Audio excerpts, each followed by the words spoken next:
সুন্নাহকে যদি আমরা জিজ্ঞেস করি, বিশ্বনবী রেখে যাওয়া সুন্নাতে যদি আমরা একটু তালাশ করি, একটু স্ক্যানিং করি, একটু চোখ গোলাই, তাহলে সুন্নাহ আমাদেরকে বলে বেশি বেশি নফল ইবাদত করো আর আল্লাহর নৈকট্য হাসিল করো।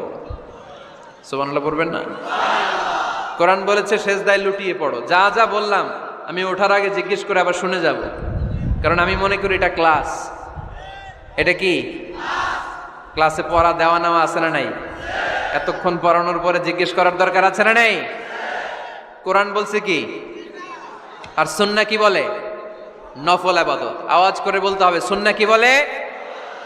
বুখারীর বর্ণনা, আল্লাহর হাবিব সাল্লাল্লাহু আলাইহি ওয়াসাল্লাম বলেন, মা ইয়াজালু আবদি ইয়াতাকাররাবু ইলাইয়া বিন নওয়াফিল, বান্দা যত বেশি নফল ইবাদত করতে থাকে, করতে করতে করতে করতে বান্দা আমার কাছের নৈকট্য প্রাপ্ত বান্দা হয়ে যায়।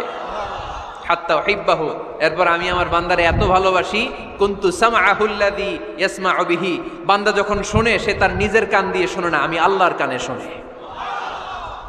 কুনতু বাসরাহুল্লাযী ইউবসিরু বিহি, বান্দা যখন দেখে নিজের চোখে দেখে না, আমি আল্লাহর চোখে দেখে।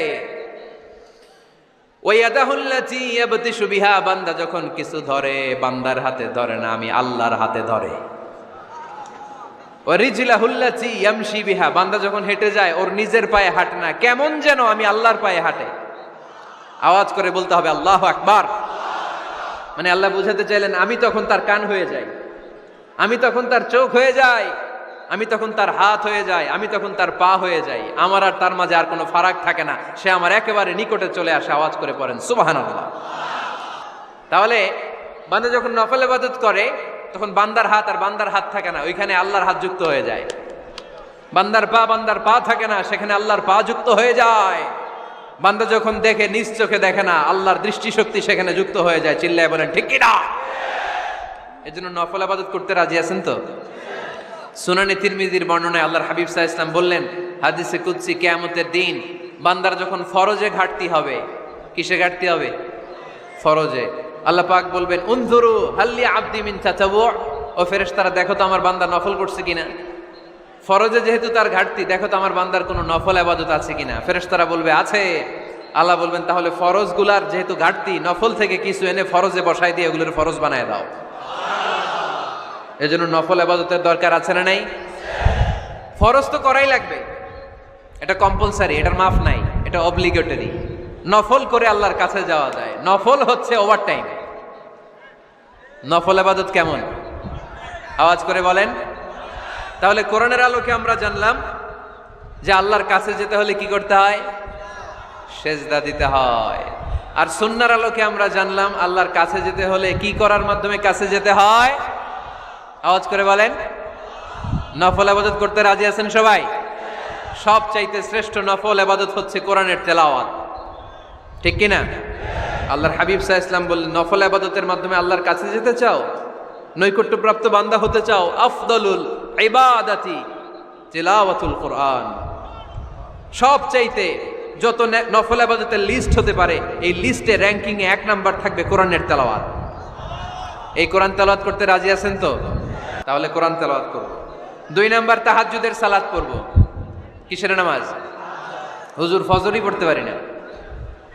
ফজরই যে ফজর পড়ে তার জন্যই না তাহাজ্জুদ, ঠিক কি না? ফজরই তো পড়তে পারি না, তাহাজ্জুদ করব কখন? তাহাজ্জুদ পড়লে আপনার মর্যাদা বাড়ায় দিবে কে? রব্বুল আলামিন বলেন, ওয়া মিনাল লাইলি ফাতাহাজ্জাদ বিহি নাফিলাতাল লাকা আসা আইয়াবআসাকা রাব্বুকা মাকামাম মাহমুদা। তাহাজ্জুদের নামাজ যারা পড়বে তাদের মর্যাদা বাড়িয়ে দেয় কে? আল্লাহ। কারণ ওই মুহূর্তে আল্লাহ প্রথম আকাশে নেমে আসেন আর ডাকে, আলা মিন মুস্তাগফিরিন আগফিরালা, কার ক্ষমা দরকার ক্ষমা চা, ক্ষমা করে দেব। আলা মিন মুস্তাকসিন আকসুলা, কার খাবারের দরকার পোশাকের দরকার চাও দিয়ে দেব। চাও, কার কি লাগবে চাও আমি দিয়ে দেব। এজন্য শেষ রাতের দোয়া আল্লাহ কবুল করে। এই যে রমজান আসতেছে না সামনে, কোন মাসে রমজান? এপ্রিলে। সেজদায়ে নত হও, অশ্রু ছাড়ো, প্রভুর শরণে হৃদয় গাড়ো। সেজদায়ে নত হও, অশ্রু ছাড়ো,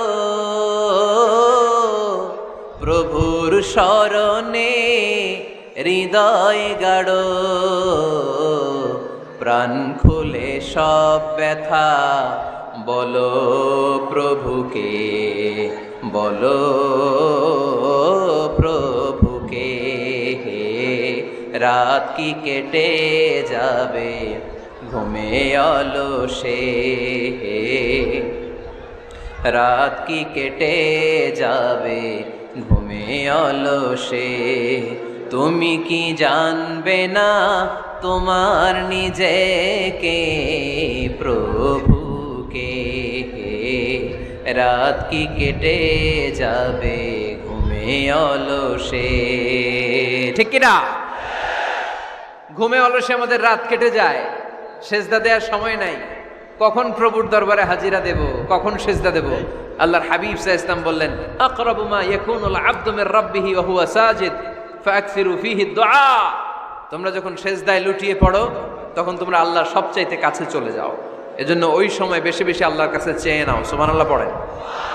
মনের যত আকুতি আছে, যত জ্বালা আছে, যত বেদনা, সেজদায় পড়ে আল্লাহরে বলার দরকার আছে না নাই?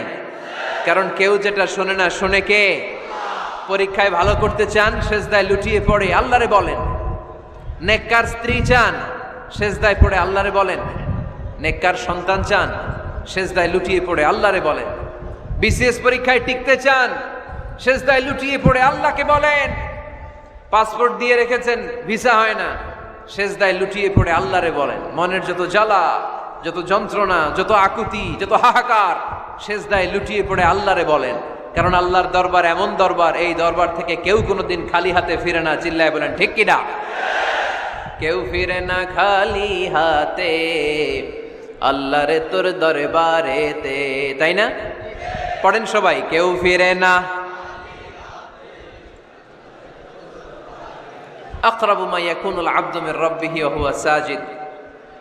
বান্দা যখন সেজদায় লুটিয়ে পড়ে, বান্দা আল্লাহর সবচাইতে কাছে চলে যায়। এই কথাটা মনে থাকবে আপনাদের সবার। আমরা কখন আল্লাহর সবচেয়ে কাছে যাই? আওয়াজ করে বলেন। যখন আমরা সেজদায় পড়ে থাকি। আপাত দৃষ্টিতে মনে হয় সেজদাটা যখন দেই জায়নামাজের উপরে আমার কপালটা পড়ে, সেজদাটা যখন দেই মসজিদের টাইলসের উপরে আমার সেজদাটা পড়ে, সেজদাটা যখন দেই মনে হয় যে মসজিদের কাপড়ের উপর আমার কপালটা পড়ে। কিন্তু বিশ্বনবী বলেন না, তোমার কপালটা আল্লাহর কুদরতি পায়ের উপরে পড়ে। আকরাবু মা ইয়াকুনুল আবদু মির রাব্বিহি ওয়া হুয়া সাজিদ। বান্দা যখন সেজদায় লুটিয়ে পড়ে, বান্দা আল্লাহর সবচাইতে কাছে চলে যায়। তাহলে কোরআন আমাদেরকে জানালো, যদি আল্লাহর প্রিয় হতে চাও সেজদায় লুটিয়ে পড়ো। আল্লাহর প্রিয় হতে চাইলে কি করব? আওয়াজ করে বলেন, কি করতে হবে? আল্লাহর হাবিব সাল্লাল্লাহু আলাইহি ওয়াসাল্লাম লম্বা সময় ধরে রাতে সেজদায় পড়ে থাকতেন। আল্লাহর হাবিব সাল্লাল্লাহু আলাইহি ওয়াসাল্লামের সাহাবারা সব সময় লম্বা লম্বা রুকু দিতেন, লম্বা লম্বা সেজদা দিতেন। কিন্তু আমরা রুকুর মধ্যে তাড়াহুড়ো করি, সেজদা দিতে যে তাড়াহুড়ো করি, এরকম আছে না নাই? নিমসার এলাকায় এরকম কেউ নাই আলহামদুলিল্লাহ। আপনারা তাড়াহুড়ো করেন? করবেন না আমার ভাইয়েরা। There is no rushing in সালাহ। সালাতে তাড়াহুড়ো নেই। There is no hastiness in সালাহ। সালাতে কোনো তাড়াহুড়ো নেই। সল্লু সালাতান মুআদ্দিহ। এমন ভাবে নামাজে দাঁড়াবেন মনে করবেন এটাই হতে পারে আমার জীবনের শেষ নামাজ, ঠিক কিনা? Perform the salah as if this is your last and final prayer.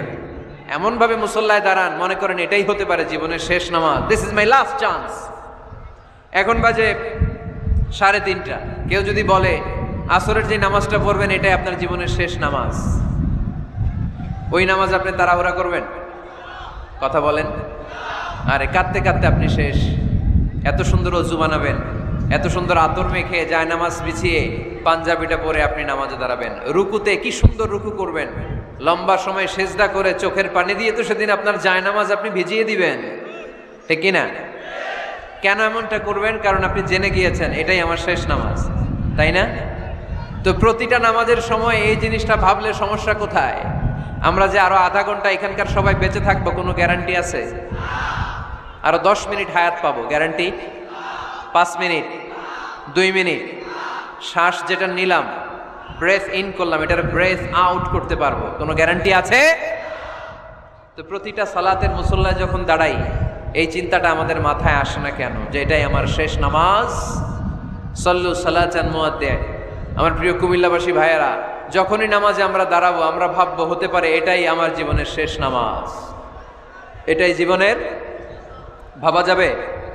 আর লম্বা চূড়া রুকু করবেন, লম্বা সেজদা করবেন, রুকুতে পিঠটা সোজা রাখবেন। আল্লাহর হাবিব সাল্লাল্লাহু আলাইহি ওয়াসাল্লাম যখন রুকু করতেন পিঠটা থাকতো স্ট্রেট ফরওয়ার্ড, বাঁকাও না উঁচুও না। ওয়াকানা বাইনা যালিক। সাহাবারা বলতেন আল্লাহর হাবিব সাল্লাল্লাহু আলাইহি ওয়াসাল্লামের রুকুর পিঠের উপরে পানি ভর্তি কোনো গ্লাস রেখে দিলে গ্লাসটাও কাঁপবে না, পানিটাও পড়বে না। তার মানে বাঁকা ছিল পিঠ, তাই না? কি ছিল? সোজা। আবার আল্লাহর হাবিব সাল্লাল্লাহু আলাইহি ওয়াসাল্লাম বললেন সবচেয়ে বড় চোর যে নামাজে চুরি করে। সাহাবারা বললেন কাইফা ইয়াসরিকু ফিস সালাহ, নামাজে কেমনে চুরি করে?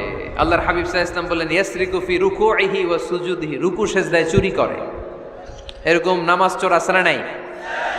রুকু থেকে সোজা হয়ে দাঁড়িয়ে কয়েক সেকেন্ড আপনি রিল্যাক্স করবেন। প্রথম সেজদা দিয়ে আপনি সোজা হয়ে বসে কয়েক সেকেন্ড রিল্যাক্স করবেন। কি করবেন? রিল্যাক্স। আওয়াজ করে পড়েন সবাই, রিল্যাক্স।